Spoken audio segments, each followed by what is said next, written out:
feel like I am moving into a more authoritative place as an artist. I know who I am. I know what I want to communicate in my art. And I want to create an environment where I can be single-minded about that and support myself through that process. Well, it's time for some winter hiking. Wade and I are on our way to Quality Falls, about 1 kilometer down this trail, and we're going to go see if we can find a frozen waterfall. We have cleats on our boots, so we hopefully don't wipe out and land on our butts. And spirit of adventure and a willingness to take as much time as we need. So let's go.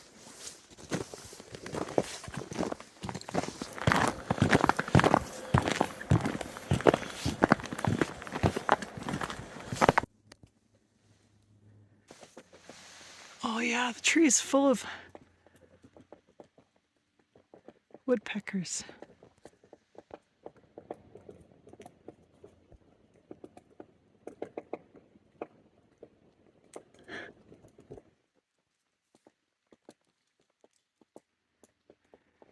I guess they like this tree. I doubt that my camera can actually see it. They're so backlit. Just talking to the trees, getting food. We're basically to the waterfall, and it's really funny to be here like this because, listen, there's no sound. Ordinarily, we would be hearing the creek and the waterfall. And this time of year, nothing. So we're gonna go down and see what it looks like. Oh my goodness. Can hear the water running. It's burbling out from here. We got courageous and decided to come up close. But look how beautiful.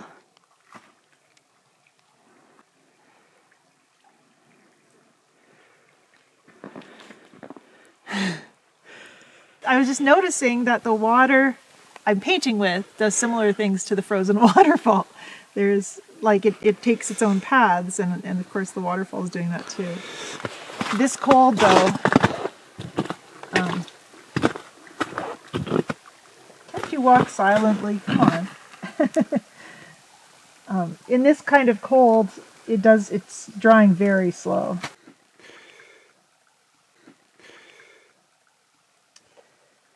I really like these muddy colors too. I don't know why. I'm trying to figure out what color that frozen, rotty looking ice is. Hilarious. I want to do the trees in the background. Maybe it's dry enough to do that now. I'm doing fast and dirty and purple.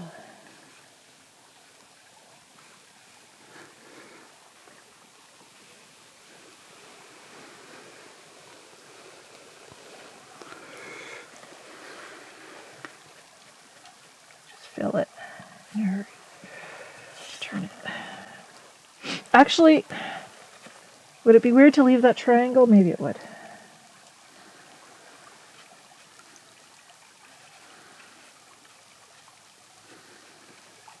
Just fill it in roughly.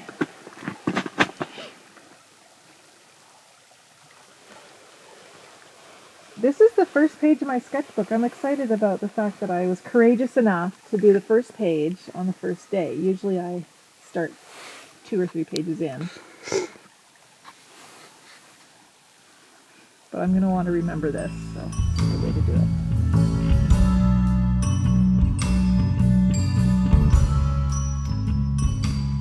Yesterday, Wade and I hiked out to a waterfall.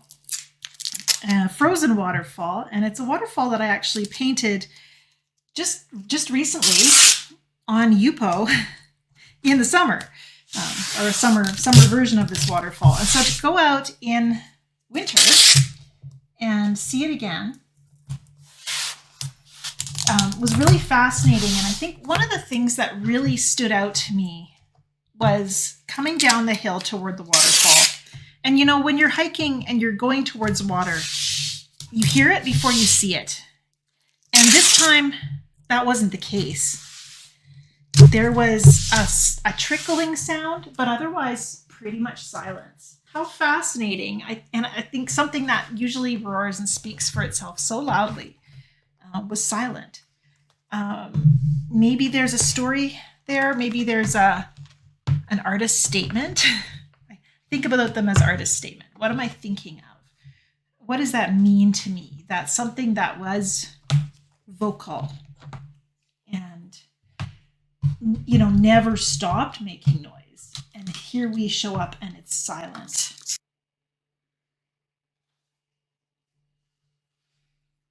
Yeah, actually, that's doing a lot of the things I was thinking weren't happening yet. So I'm going to let that dry. There's puddles, there's droplets of water glowing here. Look at oh my goodness, there's this wonderful texture coming from the bloodstone there. Building up those layers was a good strategy. There's a puddle of color right there that I'm afraid to, I don't want to lose it. I don't want to break that edge and have that green flow out. But I don't think I want to blot it. I might just go and lay this flat. It's going to, or set almost flat, a little bit less of an angle, and see what that does. And then come back and look at this when it's dry. Let some of that fluidity do the rest of its work. The challenge here is, you know, how do you tell that story?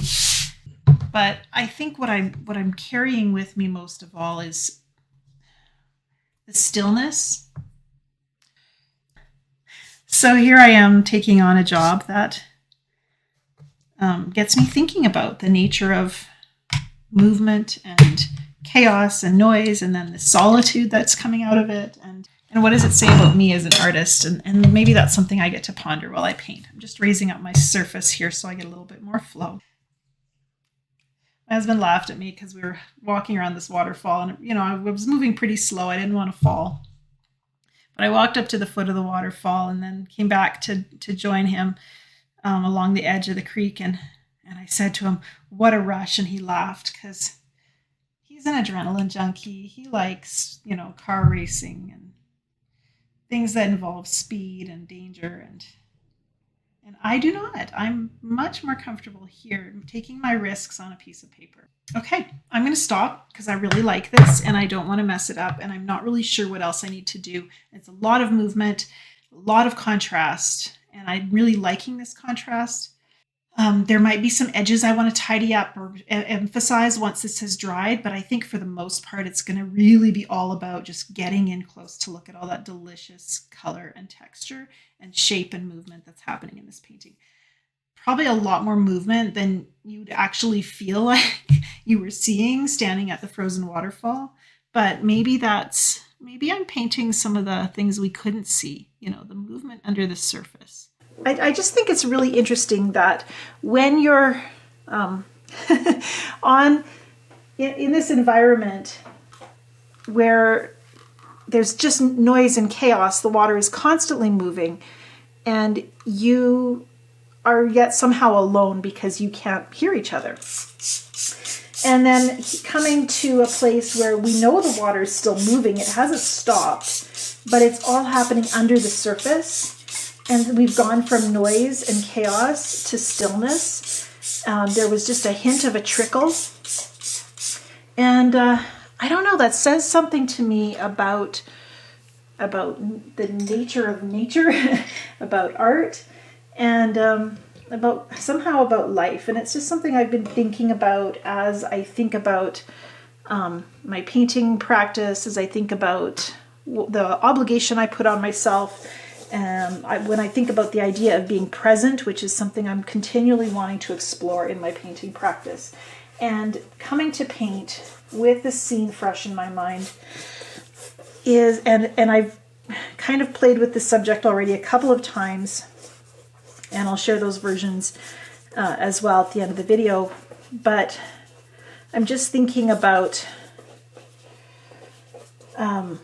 this idea of coming to a space and finding some kind of sense of stillness, living in this silence, and knowing that there's all this stuff happening under the surface.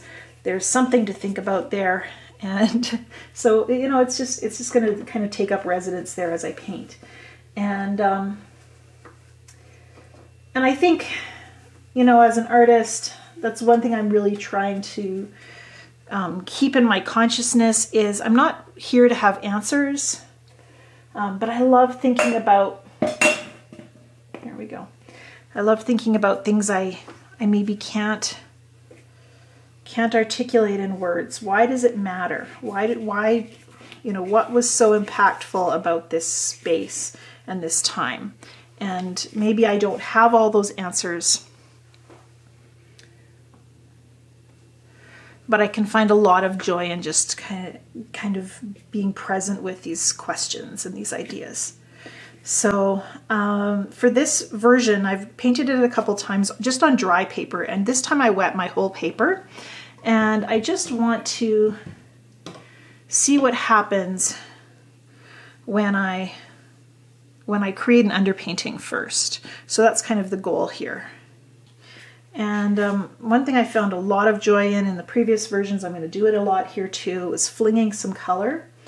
And I have a color palette I'm really liking the idea of as well. So we're going to work with these hues. A little bit of turquoise green from Sennelier, a little bit of lavender, and I've got this transparent green gold, which is I think made by Schminke.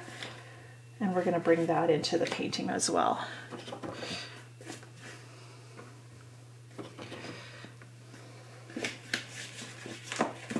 And I'm trying to think about doing this as an underpainting, which means this is probably going to be a 2-session painting.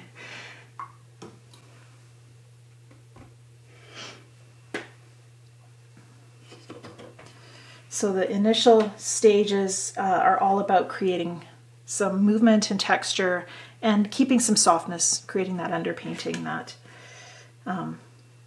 can be built on top of.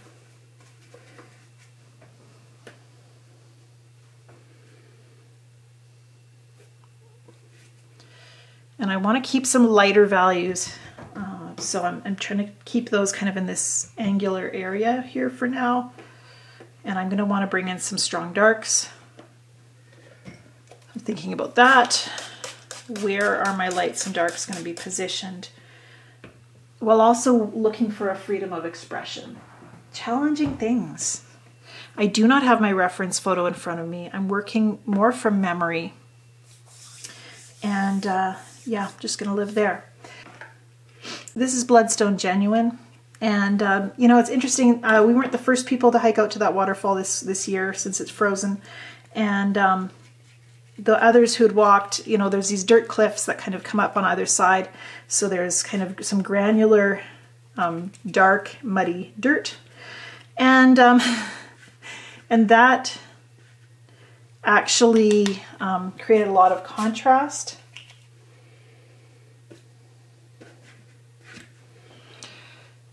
I'm looking for that contrast here.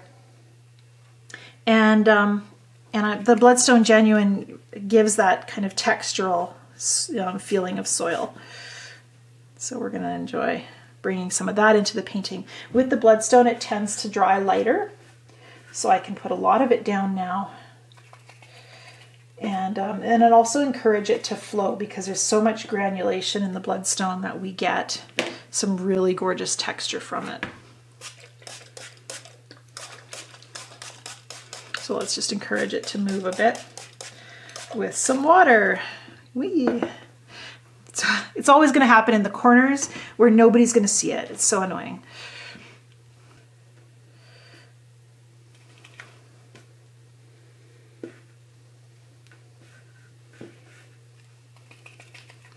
And I'm going to have a better result movement from the Bloodstone if I'm not touching it a lot. Let the water do the job.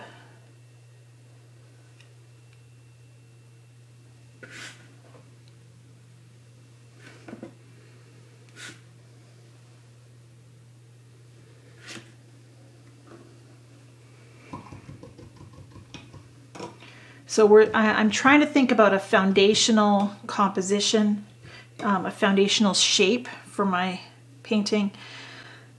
I'm not sure if I shouldn't put a dark in here. Just what would that do? The problem is I'm also kind of committed to my reference photo, my memory of the scene. And in the scene, all of the light values were in the center where that waterfall is happening. There's dark cliffs on either side, but in the middle, we don't see a lot of dark value. It's just the pale white and blue hues of the snow itself.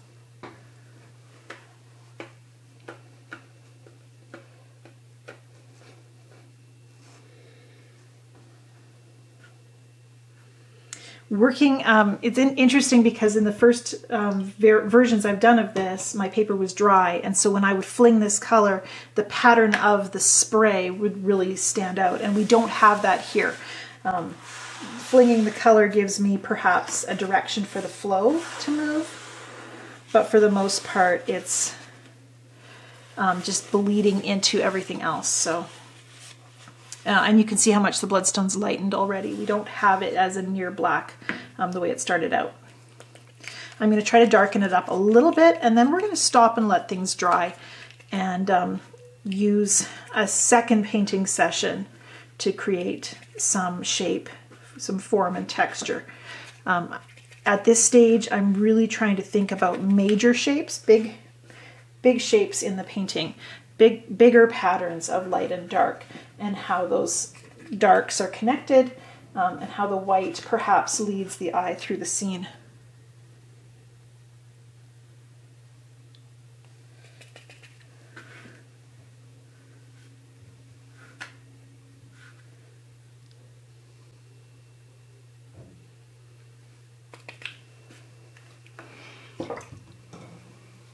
Okay, everything is truthfully mostly dry. I've been gone a couple hours, but my studio is so cool right now. Guess I should have turned the heat up, but that's all right. It's, I think, probably dry enough to think about next steps.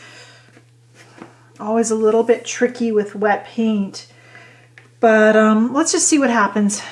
If I go in and add some further darks, and the bloodstone has kind of softened.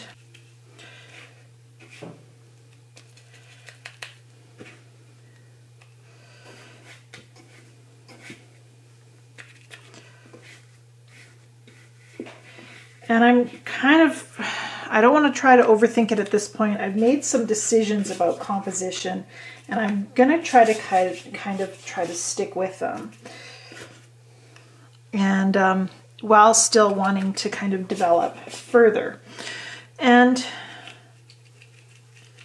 I don't know. I had some things just running through my head today. You know, do I have the ability to understand and see composition? Is this something I actually, you know, is this a skill I've developed?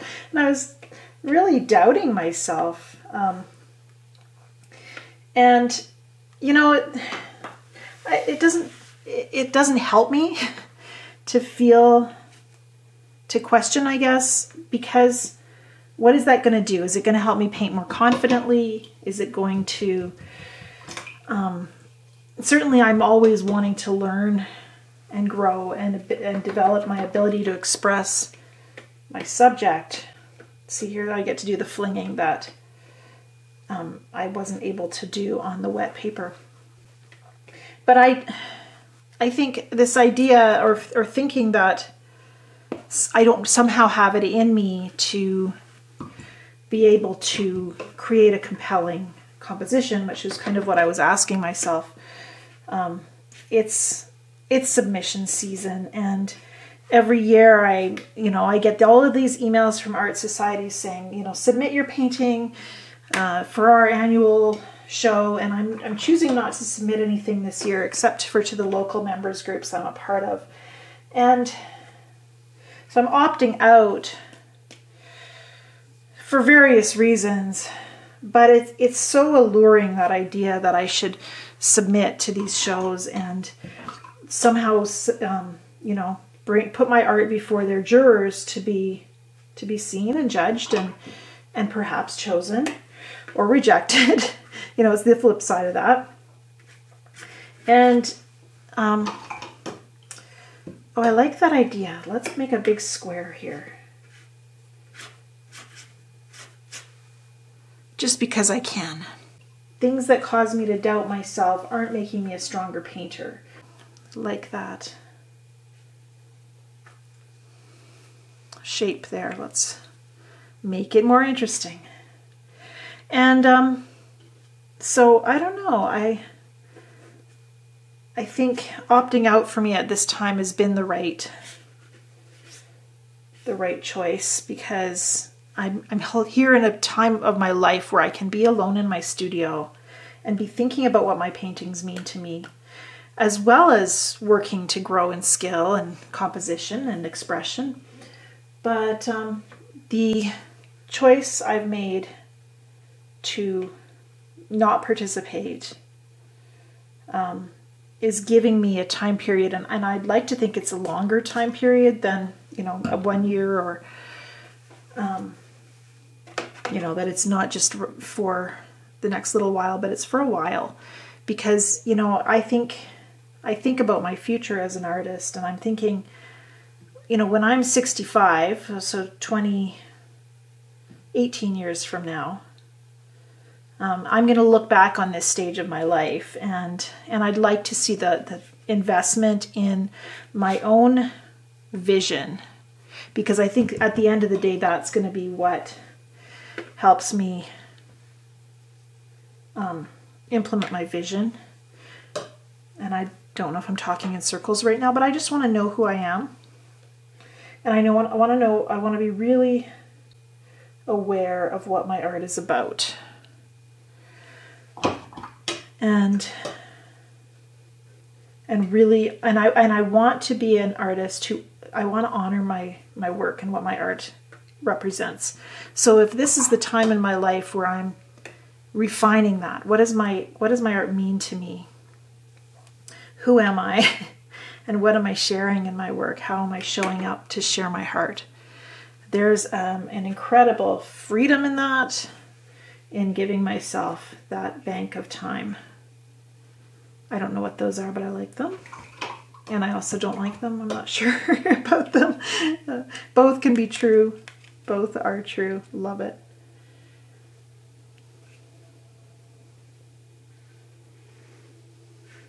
That small brush isn't doing my painting any favors. It's not a small brush. It's a size number 12 long round.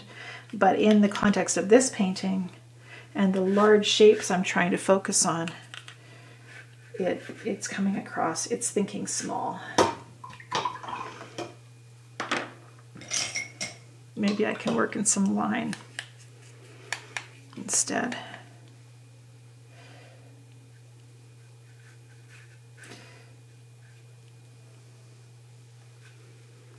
And then open that shape up in this area. Give myself permission to let go of some things that I think I need to have. There's a metaphor I like. Wow. I'm not sure about this. I'm really kind of excited about it. But there's a lot I don't know about it too. And I love thinking about that. I don't know. I don't have answers. I just have, right now, curiosity, paying attention, wondering, and doing the work.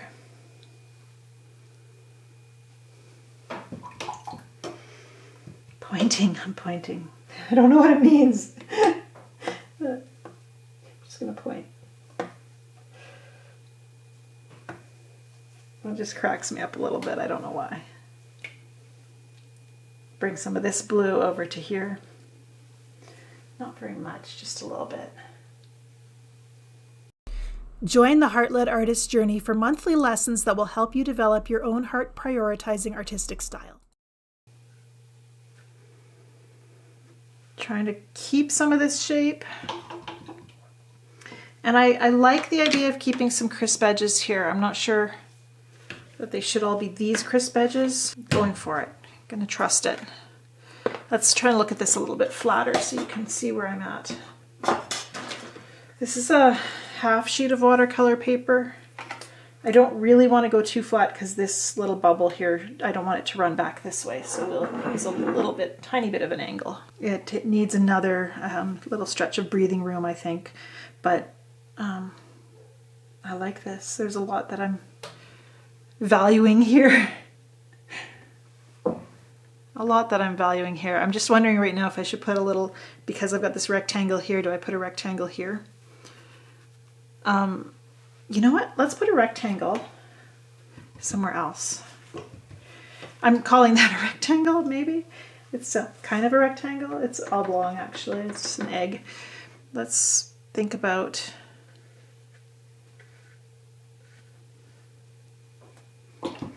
Might be a bad choice, but let's make it bigger.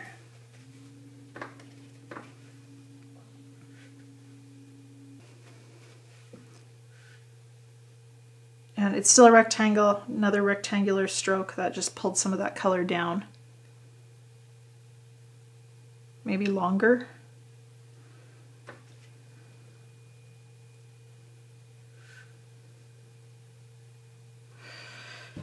Fussing needs to stop. When in doubt, fling some color and take a break. Okay, stopping this, coming back in after it's had a chance to dry. Turned the heat up in the studio so it'll dry a little bit faster and I can look at it again this evening. But before I go, don't like that. Mix up a better, inkier puddle of my turquoise lavender combination.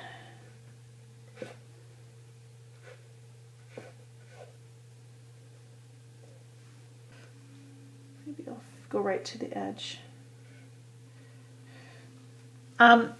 One thing I'm paying attention to or always aware of is noticing how that paint is going to move at the different stages of the drying time. Even when you're flinging color, recognizing that flung color is going to sit static on dry paper. It's going to flow out on wet. And there is that ability to do a little bit of tweaking. Over here where I had another spatter of that yellow that was kind of watermarking in. Just moistening that entire shape again softens that and gives me a little bit more room for smooth drying and more solid looking shapes, which I like the idea of in this painting. It's possible another turquoise shape might be a good idea here. I'm going to do it here. A little curving, come over here, a little beckoning finger. Okay, putting the brakes on, stopping. This is a totally different evolving process than what I had in my first and second variations inspired by my waterfall. This is not a waterfall anymore, and that is, I think, what's exciting me about this subject. Is instead of it being a waterfall, I mean, really, if you went to that waterfall and got just as close as could be, it stops being a waterfall then too. Now suddenly we see the abstract patterns of ice and water and the way they form different colors, different textures and patterns. And so, you know, in a sense, I'm still exploring that very topic, but with that kind of get in closer, get in very close, and you know, work the subject. So I thought we should look at our paintings and just see how we got from this first version to the third, and maybe compare and contrast them just a little bit. Each painting is very unique, and we don't have to decide which one is better, and I think that's a dangerous thing that we do when we start thinking about comparing or looking at different artwork in context with the other paintings in the series. I don't want to just go straight to this one is good and this one isn't as good. I want to look at each one based on its merits, with curiosity, always asking that question, you know, what is this make me think about? What am I curious about? What maybe feels uncomfortable or off-putting. I don't know if off-putting is the right word, but just kind of, I'm not resting easy about this aspect of the painting. And, in the first version, which is top left, my takeaway from that painting session was I wanted to be able to do more with my design. I was still thinking pretty literally about the landscape orientation, that kind of horizontal division between the top part of the painting and the lower part of the painting is very strong here and dominates the scene. Really what I have happening is a lot of background at that top several inches of the painting. That's all supposed to be background trees, and it's not really serving my painting well. And the question, I think I could take this and say, well, if I developed that background a little bit more and actually made it a stronger division between the background and then the foreground where the waterfall is ahead of those trees in front of them, maybe that would strengthen this painting. And so that is a question I can explore. I can add more detail to the painting and develop that. And it definitely would give it a more representational perspective on the painting. In the top right, moving away from that first version, and I stepped away from the first version because I knew that I wanted a more impactful composition than simply that static feel of the landscape. I'm craving something a little more dynamic. And so in the second version, zooming in really, in essence, because a lot of what's happening on the sides of the painting, that's not happening as much anymore. We're just really getting closer to the subject. We've got a lot less space for background taking up the painting. And I upped the energy level in terms of flinging that paint and letting that splatter kind of direct the painting. And I love the strength in this here. I like the connection between the elements and the way I move from that brilliant gold upper corner. I can feel myself following that shape down to the blue, and then following where it meets with more gold in the lower part of the painting, and then also in that upper right corner. And so the darks help me to navigate through that movement. And that's something I really, really like about this painting. I like all of the connections that are happening here. And so then it's interesting that I'm also very excited about what's happening in the last version of the scene, which actually has less movement. There's more stillness in this, more strong shape, and fewer flowing connections between the different elements. I've taken the things that I've thought of when in terms of the negative space, the darks that frame this frozen waterfall. I've taken that concept and I've brought it into an abstract version that uses all of those elements from the previous paintings, framing that patch of light, working with that color palette that I love so much, but then also really creating some freedom to just explore shape. And that feels exciting in this painting here as well. Which one you prefer and how you feel about it is going to be dependent on you and your personal preferences, and that's the way it should be.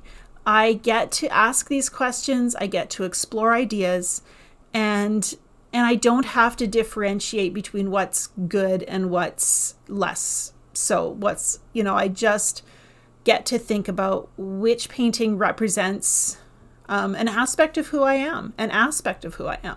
I like that idea. There's more that I could share. There's more that I could say. And there's always another piece of paper. And I think that's really what I want to demonstrate in this series process, letting each painting stand on its own merits.